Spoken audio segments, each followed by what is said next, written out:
Hello there and welcome to J Painting. I am JJ, and what goes on this channel? Sometimes it is a painting tutorial, sometimes it's a review, sometimes we just talk about the hobby itself, sometimes we're painting a battle company over a few months, and it's all very fun and all very casual, and I hope you enjoy the content overall. But that's what we do on this channel. But for today specifically, we're talking about a quizzling thing within the hobby itself. The sister company of Games Workshop, Forge World. Forge World has been around for a really long time, and over the last few years, it's definitely not had the same status that it had about 10-12 years ago. And let's unpack maybe why this is the case, and also maybe speculate a bit on the future of the sister company of Games Workshop. And naturally today we are going to be painting this model right here. No, it's not from Forge World, because if any of you have painted a Forge World model, you'll realise it's not easy. It's not easy. It's really hard. It's really hard. But in any case, let's crack on this much more straightforward model. Okay, so I think it's worth starting with a quick overview of the history of Forge World. Forge World's been around for well over 20 years at this point, and in its origin and a lot of its early work, it was very much dedicated to being a proof of concept company for Games Workshop to supplement and help out where the main body of the company couldn't necessarily create everything that it wanted to.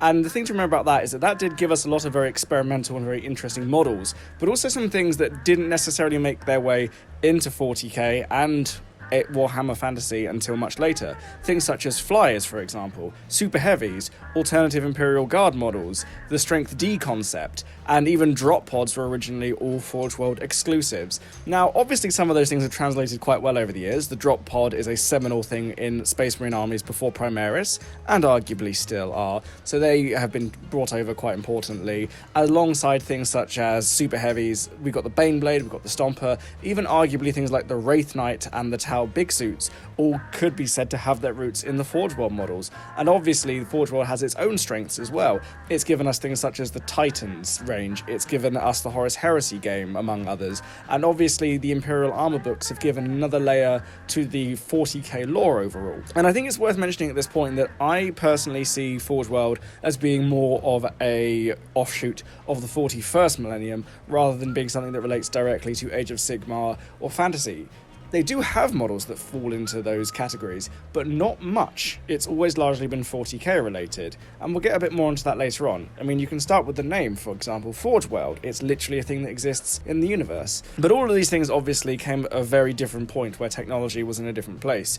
Plastics, even in Games Workshop's earlier ranges, were very limited when Forge World came around. Technology to make models was far more limited, and even the way Games Workshop used their plastics didn't have the breadth of scope or potential that it does today. So obviously all the Forge World models were resin, and there are some advantages and disadvantages to resin. Resin, for one thing, is much lighter than metal and a lot cheaper to make as well, and it does give you a greater level of detail than you could have gotten in plastic at the time, and we'll come back to that later, and certainly as much, if not more so, than metal even to this day. And it really is sometimes easy to forget that Games Workshop is something of a world leader when it comes to plastic models. No other company creates as much plastic models as Games Workshop do. Most of them still have either very limited plastic model ranges or are still mostly using metal or resin, depending on where you go.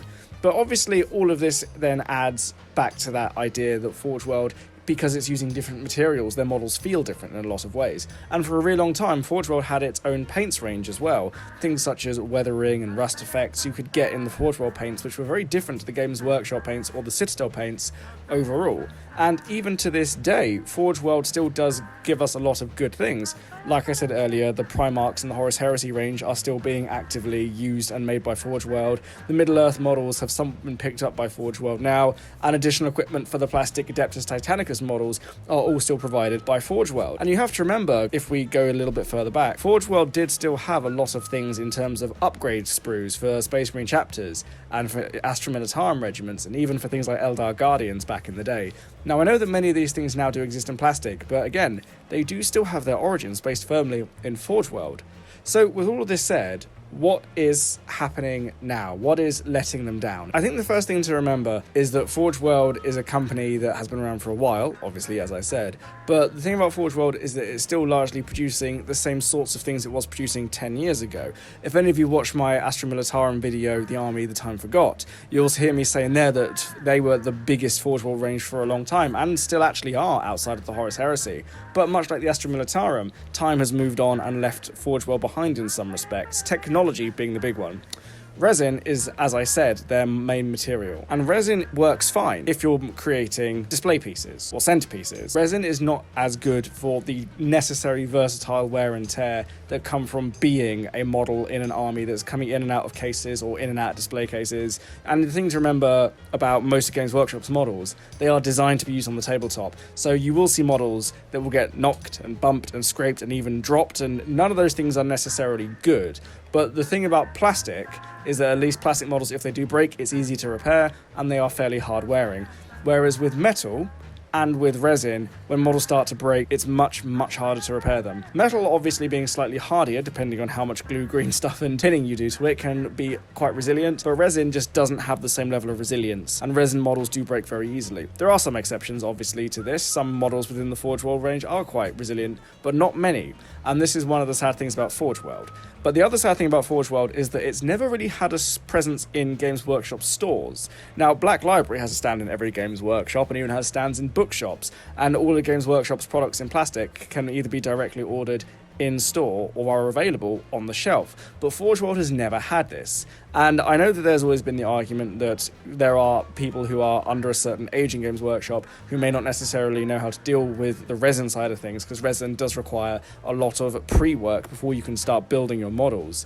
But at the same time, not having a presence in the store makes it harder for people to engage with it directly. And I do think that is something that has directly related to the decline of Forge World over the years. And then obviously, the next thing to bear in mind is a slightly less urgent issue, but an important one. A lot of the IPs that Games Workshop work with nowadays tend to go directly to Games Workshop. So we've seen in things like the box games, so Adeptus Titanicus, Warcry, Diachasm, Blood Bowl. Even though there are things for most of those in Forge World is not at the centre of any of these anymore, the way it was at the centre of the Horus Heresy campaign. And also to remember, the Imperial Armour books, whilst they have been updated in line models-wise with 8th and 9th edition, they haven't actually had a new Imperial Armour book for quite some time. And that's quite telling. And again, this brings us back to the idea that Forge World is largely a company there to help support 40k and not fantasy and not Age of Sigmar, maybe more so Middle-earth now, but ultimately that makes a bit more sense. And I will talk about this for a second actually, is that the Middle-earth games and the Middle-earth range overall has been something which Forge World works quite well. Middle-earth is probably the smallest out of all of the ranges Games Workshop owns to actually have any huge amount of support, and it does make a bit more sense for Forge World to step into that niche, because ultimately less people are interested in the Middle-earth games now than they were 10-20 years ago, so it makes a lot of sense for Forge World to be able to create smaller batches of models from resin that are only going to appeal to a smaller group. And I don't think that's a problem necessarily, and I do think that does make a degree of sense. But ultimately, because Forge World has nothing as exciting or as fresh as it did when the Horus Heresy series came out, I think it's fair to say that new ideas are a bit of a lag. And then, of course, this brings back to the base argument that plastics have come a long way in this time. You have to remember that the first plastic Super Heavy came out 10 years ago. The first plastic Flyer came out about 9 years ago.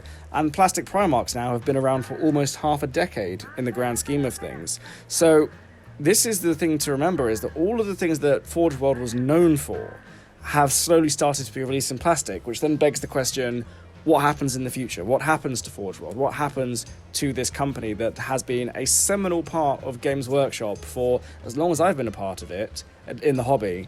And what does the future look like for them?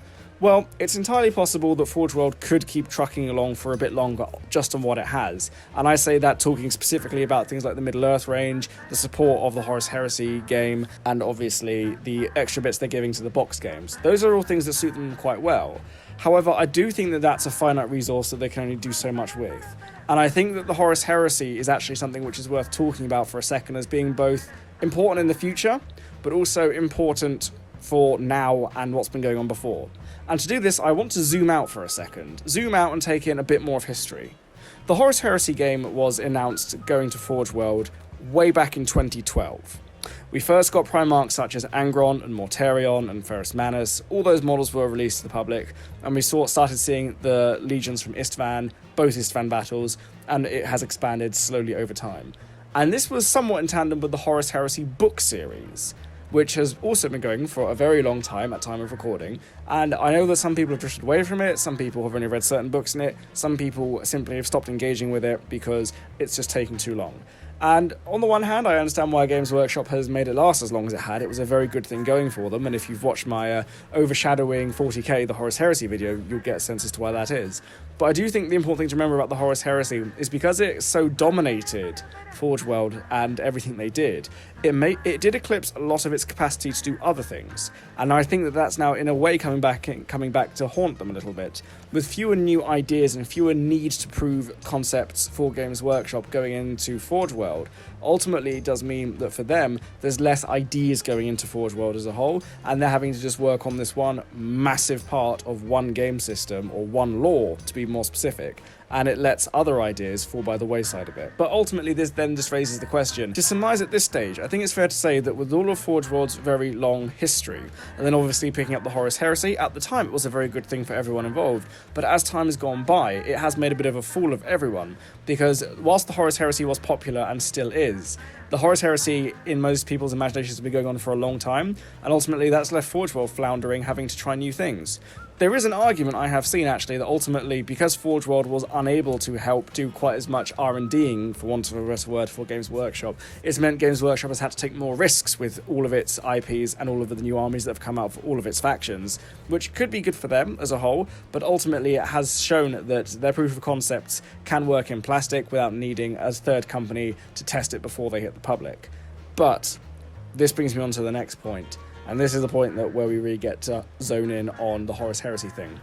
The Horus Heresy won't stay specific to Forge World forever, and it already hasn't. If we remember back in 2015 when the Betrayal at Chaos box came out, and a bit later on when the Prospero Burning box came out, both of those were Horus Heresy boxes. They were their own games, granted, but there was plastic models in Mark III and IV power armor, there was plastic Cataphractii and Tartarus Terminators, there was a plastic Contemptor, and plastic characters. You could, with a bit of conversion, actually do an entire army for Space Marines, that's at least the infantry side of things, just off of the models you got in those boxes. And that's a big deal. Forge World did obviously continue to release everything in resin for the Legion upgrade sprues, weapon boxes and everything else to make it work like that, but ultimately it did leave everyone thinking to themselves, why do we need Forge World? Why do we need this resin casting when we have the plastic version now?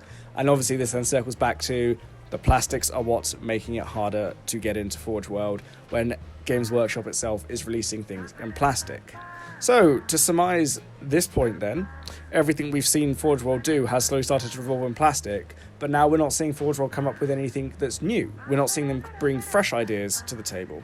And this is what brings me on to my last point in this video, what's the future going to be? And the future is, like I said, unclear. They could still be tracking on with what I've said already, with the Titans and the Middle-earth models and the Horus Heresy stuff, but that can't last forever since all of these things are now in plastic. I honestly think it's going to be interesting to see if Forge World lasts past the next 5 years, or if they have to change. But I think it's fair to say that Forge World won't be the same as it was for most of its history. It will be a new company. If that means going back to being a proof of concept company, or being a company that almost supports completely different game systems, has yet to be seen. But ultimately, I think it's fair to say, Forge World as it was is definitely not going to be around for much longer. And what it changes into is going to be something interesting for everyone. But as always, I want to hear what you guys think. What do you think is going to become the Forge World? Do you think it's just going to become dead and buried? Do you think it's just going to merge back into Games Workshop and become just part of its history? Do you think something else entirely is going to happen with it? Let me know your thoughts. I look forward to hearing from you. So, there we have it. Those are my thoughts on Forge World, where it is now, where it used to be, and potentially where it will be in the future. But let me know what you guys think, if you agree or disagree. Just so happy to have you with me. Just comment below, and whilst you're down there, like, subscribe, all that good YouTube shilly stuff. My videos, as always, are Wednesdays and Fridays, but that might change fairly soon, just so you guys all know. Support me on Patreon. I might be getting a Ko-fi page or a Buy Me a Coffee page at some point soon, because I know Patreon's quite a big commitment, so it's easier if you guys can, dip in and out. I know it's probably a little bit easier for you, because, I wouldn't expect you to commit to me. You just met me, we've not even had our first date yet. So I don't expect a commitment. But in any case, like I said, thank you all very much for watching. Goodbye, and have a lovely day.